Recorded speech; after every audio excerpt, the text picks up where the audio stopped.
नमस्कार दोस्तों, आदाब।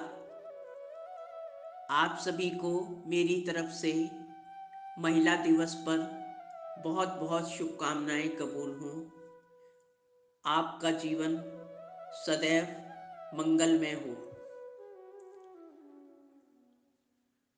आज विवेक की नौकरी का कॉल लेटर अचानक आ जाने के कारण जहां सारे घर में खुशी की लहर दौड़ गई थी, वहीं विवेक से बिछड़ने के गम में सबके दिलों में एक अनजान सी असुरक्षा और भय सा भर गया था। विवेक ने सबसे पहले अपने पिताजी को उनके कमरे में जाकर इस बात की खुशखबरी दी। विवेक के पापा बहुत खुश हुए, मगर कुछ गमगीन भी हो गए, क्योंकि वो पैरों से अपाहिज थे और उनके बहुत से काम खुद विवेक ही किया करता था। पापा के पास से विवेक अपने कमरे में पहुंचे तो देखा उनकी दोनों बेटियां पढ़ाई कर रही थीं। ममता किचन में काम कर रही थी। ममता विवेक की पत्नी का नाम था। रचना और सौम्या विवेक की दो जुड़वा बेटियां थीं, जो देखने में बेहद खूबसूरत और इस समय उनकी महज उम्र 16 साल की थी। विवेक ने दोनों बेटियों से कहा, बेटा बताइए, आपको क्या क्या चीज़ पसंद है? मैं मुंबई से तुम दोनों के लिए लेकर ज़रूर रखूँगा, और जब छुट्टियों में घर आऊँगा तो लेता आऊँगा। विवेक की नौकरी मुंबई में ही एक बड़ी कंपनी में लग गई थी। रचना ने चहक कर कहा, पापा मेरे लिए तो आप बहुत खूबसूरत सा दुपट्टे वाला सूट ला दीजिएगा। विवेक ने प्यार से हामी भर दी। फिर सौम्या से बोले, बिटिया तुमने तो कुछ बताया ही नहीं कि तुम्हें क्या पसंद है। तो सौम्या ने रोने जैसा मुंह बनाकर कहा, पापा मुझे आपके साथ मुंबई चलना है और वहाँ जाके नई नई चीज़ें देखने का मुझे बहुत शौक उत्पन्न हो रहा है। इसके सिवा मुझे कुछ भी नहीं चाहिए। तो विवेक ने सौम्या के करीब जाकर बहुत प्यार से उसके सिर पर हाथ फेरते हुए कहा, बेटा वहाँ अभी किसी को साथ लेकर जाना मुनासिब नहीं है, क्योंकि मुझे ही सेटल होने में वहाँ काफ़ी वक्त लगेगा और अपनी ड्यूटी भी 2 दिन बाद वहाँ पहुँचने के बाद ही ज्वाइन करनी है। मैं वादा करता हूँ बाद में तुम सबको मुंबई ले जाकर घुमाने ले चलूँगा। इस पर सौम्या धीरे से मुस्कुरा दी और फिर बोली, पापा मेरे पास तो वैसे सब कुछ है। अगर आप कुछ वहाँ से लाना ही चाहते हैं तो कोई अच्छी सी तस्वीरों वाली किताब ला दीजिएगा। मुझे किताबें बहुत पसंद हैं। विवेक को दोनों बेटियों पर बहुत नाज था, क्योंकि रंग रूप के अलावा वो दोनों पढ़ने में भी बहुत मेधावी थीं। पापा ने प्यार से हामी भर कर जैसे ही दरवाजे की तरफ देखा तो ममता शाम की चाय लेकर कमरे तक पहुंच चुकी थी। पापा ने ममता की तरफ देखकर दोनों बेटियों से कहा, बेटा मैं अपने दोनों बच्चों की पसंद का सामान ज़रूर ला दूंगा, मगर आप दोनों बेटियां मुझसे ये वादा करिए कि मेरे जाने के बाद मम्मी को बिल्कुल भी परेशान आप दोनों नहीं करेंगी। तो रचना ने चहक कर कहा, पापा आप बेफिक्र होके जाइए। मैं और सौम्या आपको और मम्मी को कभी शिकायत का मौका नहीं देंगे और घर के कामकाज में भी मम्मी का पूरा हाथ बटाएंगे और दिल लगाकर अपनी पढ़ाई भी करेंगे। तो विवेक ने आगे बढ़कर दोनों बेटियों को गले से लगा लिया और भावुक होकर बोले, बेटा मुझे और तुम्हारी मम्मी को तुम दोनों पर बहुत प्राउड और नाज है। आखिर तुम दोनों बेटियां किसकी हो?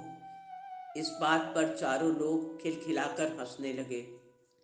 धीरे धीरे विवेक के मुंबई जाने का दिन भी आ पहुंचा। भरे मन से विवेक ट्रेन से मुंबई के लिए रवाना हो गए और स्टेशन छोड़ने आई ममता, रचना और सौम्या उदास होकर रोने लगी। अब दिन धीरे धीरे पंख लगाकर उड़े जा रहे थे।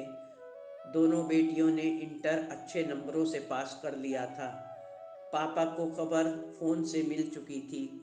घर के सब लोग बहुत खुश थे। अब इन दिनों विवेक 1 महीने की छुट्टी पर घर आए हुए थे। वो दोनों बेटियों के मनपसंद तोहफे भी लाए थे तथा ममता के लिए एक बहुत प्यारी सी साड़ी भी लाए थे। सब अपने अपने तोहफे पाकर बहुत खुश थे।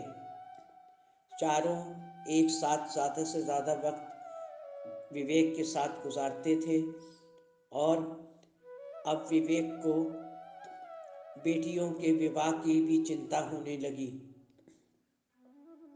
ममता से जब बेटियों के विवाह के लिए उन्होंने चर्चा की तो ममता ने कहा कि देखिए, अभी रचना की शादी तो हम कर सकते हैं, मगर सौम्या आगे पढ़ाई करने के मूड में है।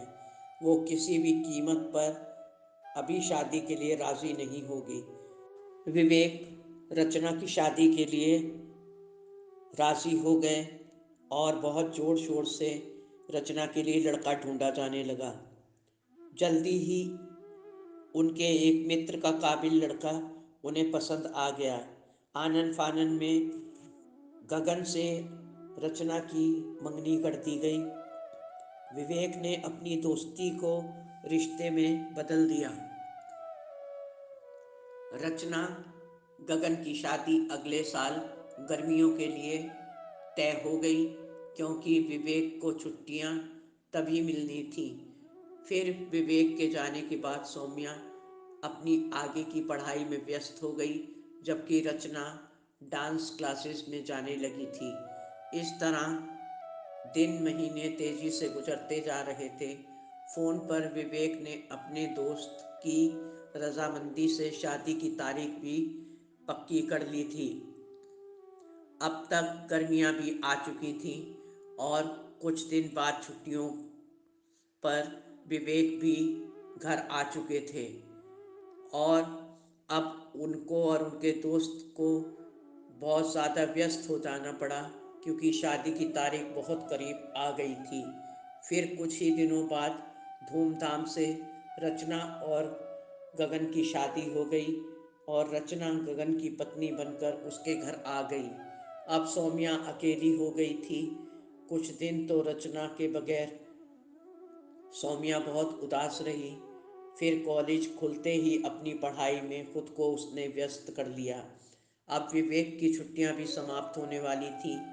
एक दिन जब सौम्या कॉलेज में थी तो विवेक और ममता कार से रचना से मिलने गए। रचना के घर से वापसी होते समय अचानक उनकी कार के सामने तेजी से एक अनियंत्रित ट्रक आ गया। विवेक ने गाड़ी साइड करने की बहुत कोशिश की, मगर तब तक ट्रक ने बहुत जोरदार टक्कर उनकी कार को मार दी। कार भी नियंत्रण खो बैठी और जोरदार धमाके के साथ पलट गई।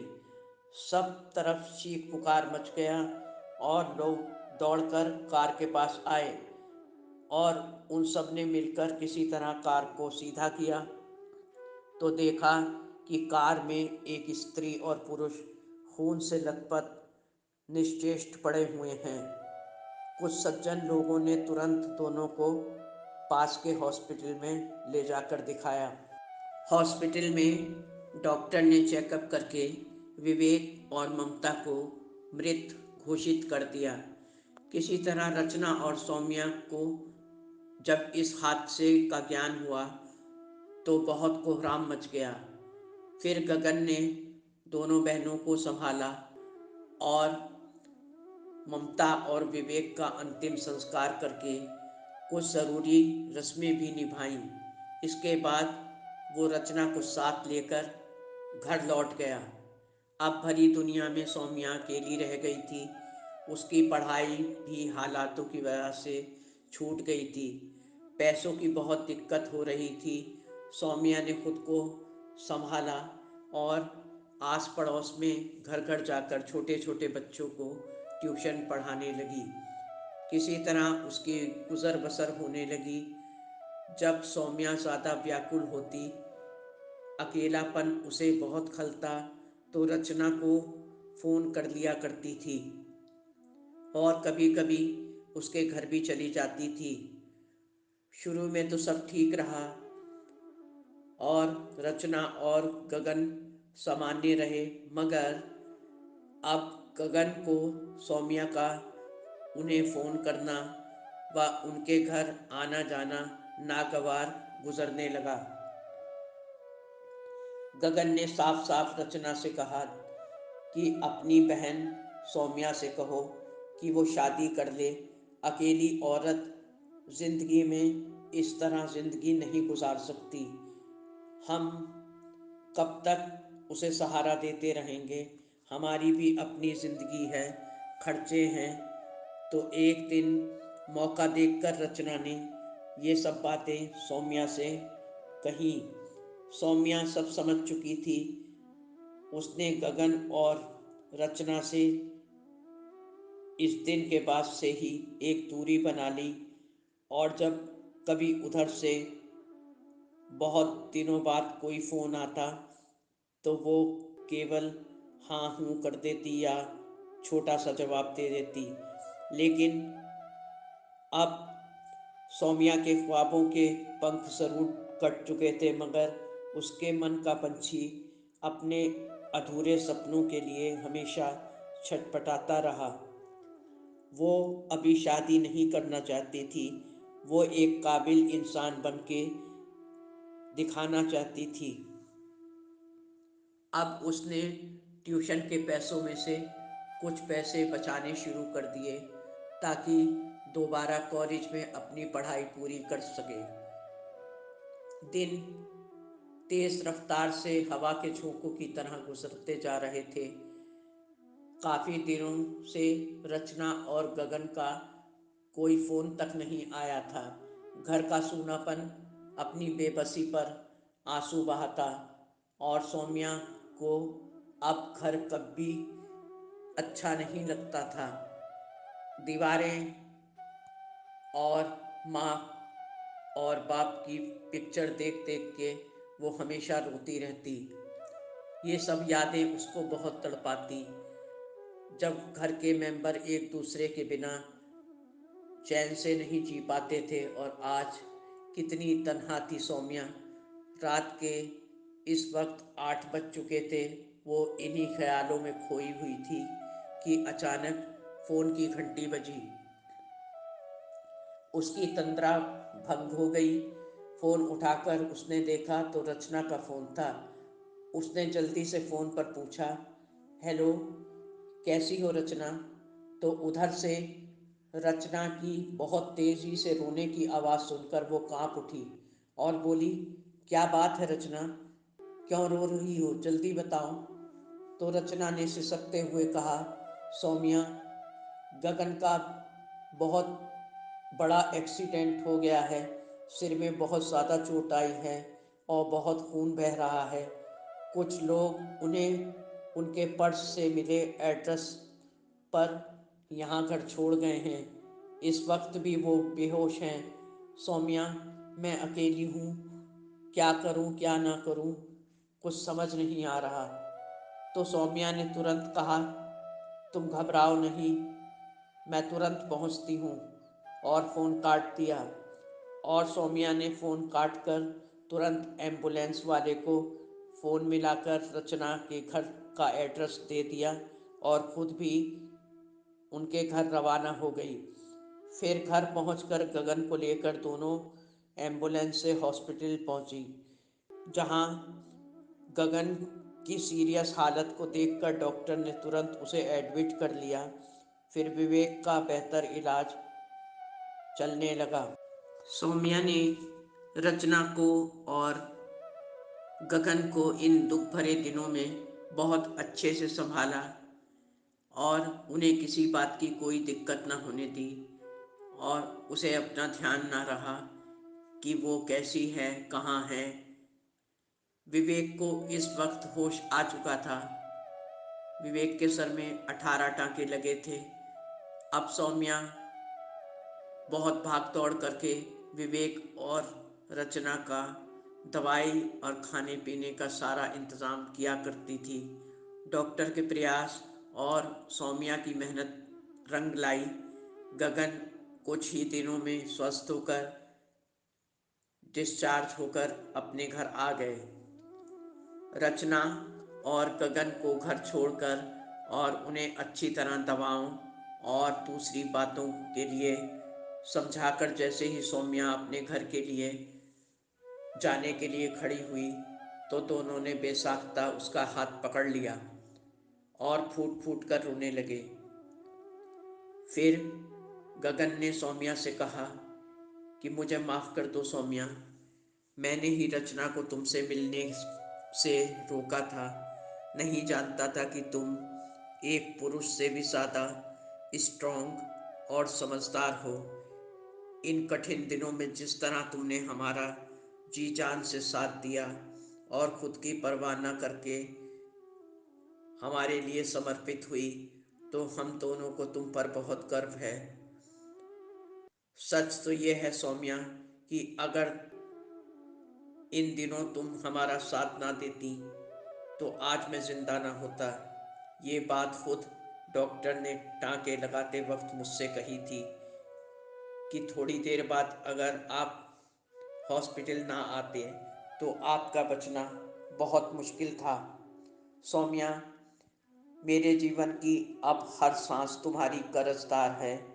मैं भी कितना स्वार्थी इंसान हूँ कि तुम अपने माँ बाप को खोकर जब बिल्कुल तन्हा हो गई थी और कॉलेज से तुम्हारी पढ़ाई छूट गई थी, उन दिनों तुम्हें हम दोनों की कितनी ज़रूरत थी। मगर इंसानियत और रिश्तों के मर्म को त्याग कर हमने तुम्हारे दुखों को और भी ज़्यादा बढ़ावा दिया है। इसके लिए कभी ईश्वर हम दोनों को माफ़ नहीं करेगा। कितनी त्रासदी भरे दिन तुमने किस तरह तन्हा गुजारे होंगे, ये सोचकर एक पुरुष होने के बाद भी मेरी रूह कांप जाती है।